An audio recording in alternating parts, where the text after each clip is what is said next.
Spectacular views of the Blue Mountains, the cradle for the Wagwater River watershed, one of Jamaica's 26 watersheds, and the source of 40% of the water for the Kingston metropolitan area.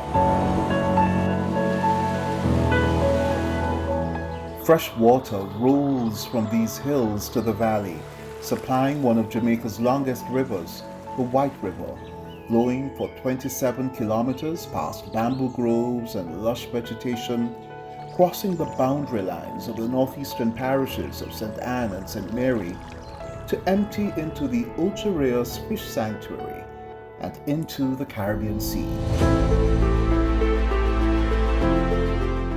A Jamaican Path from hills to ocean. This is a story of a remarkable project to increase Jamaica's resilience to climate change by sustaining our watersheds, our coastlines, our land and marine resources, while empowering more Jamaicans with the required knowledge and awareness to secure their livelihoods in these spaces.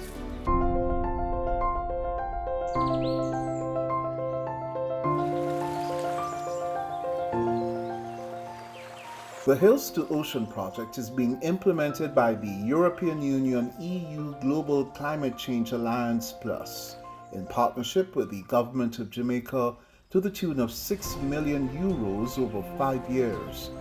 The project will fund integrated and sustainable landscape and coastal management interventions to tackle the thorny challenges of declining ecosystems, biodiversity loss, land degradation, and the vagaries of climate change affecting vulnerable communities in Jamaica. The project intends to stop erosion in selected watersheds to reduce degradation of important terrestrial habitats, sedimentation of the marine space, loss of soil productivity, and pollution of the rivers and streams for improper waste management. The restorative activities are therefore designed towards building climate resilience and transforming managing capabilities within affected ecosystems and communities. In the lower reaches of the watershed, the flow of the Wagwater River has slowed to a trickle in parts of the picturesque Castleton Botanical Gardens.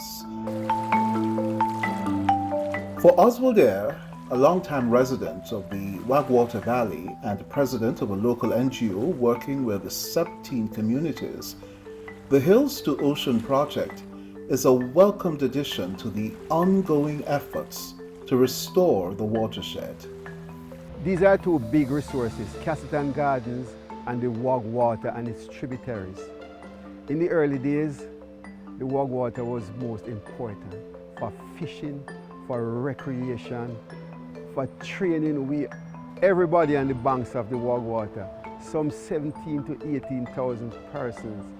By age 10 or so, they will be able to swim. There was a section of the river that we call Deep Hole, very deep, and it retained water.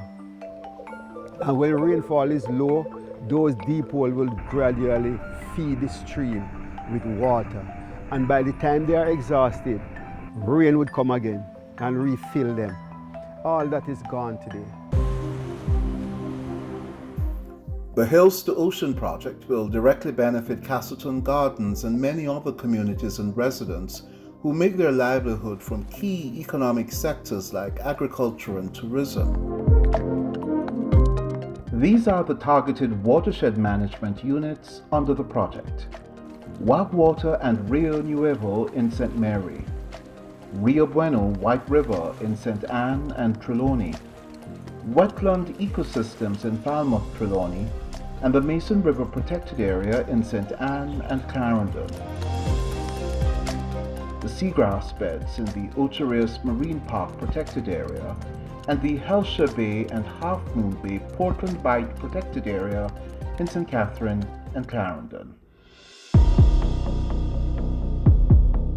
From hills to ocean, the downstream effect of pollution and indiscriminate dumping of solid waste in the White River pose real threats and challenges for Ocho Rios, once a sleepy fishing village, now a bustling town with vibrant tourism and other commercial interests, and the community of fishermen who were there from the beginning.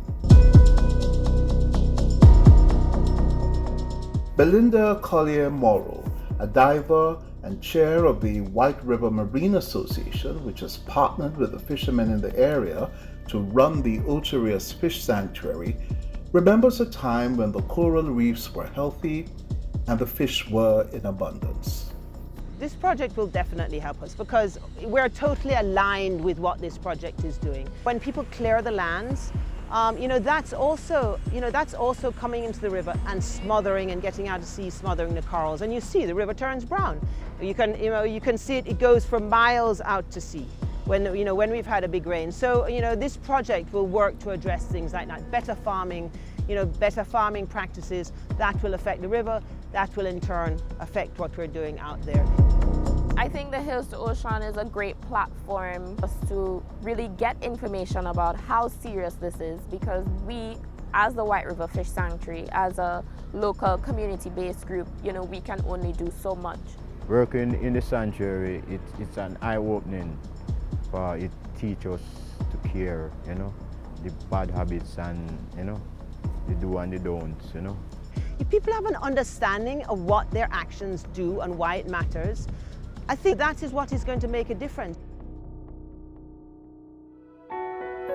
The Planning Institute of Jamaica is driving the implementation of this high-level Hills to Ocean project through a team comprising supervisory oversight, core project management, and technical experts from the Ministry of Agriculture and Fisheries through RADA and the Public Gardens Division, as well as the National Environment and Planning Agency. The implementation of this project is a direct investment in data collection and research and will strengthen the technical capacity of the National Environment and Planning Agency, ultimately bolstering its monitoring and early warning capabilities. Together, let us join hands and hearts to manage and protect Jamaica's land, wood, air, and water. Given the new national campaign by the Ministry of Agriculture and Fisheries to grow smart and eat smart, we look forward to the new possibilities presented under this project to teach new techniques, build resilience, and strengthen our island nation. RADA aims through the promotion of integrated and sustainable land management practices, as well as direct transfer of knowledge to achieve these goals. The Hills to Ocean project was developed through partnership and collaboration.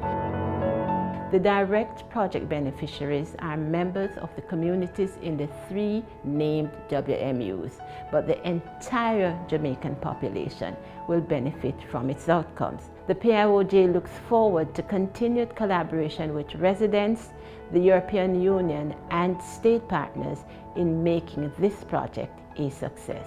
We value and appreciate the cooperation with Jamaica regarding this project, as it will allow us to further progress on the joint fight on climate change.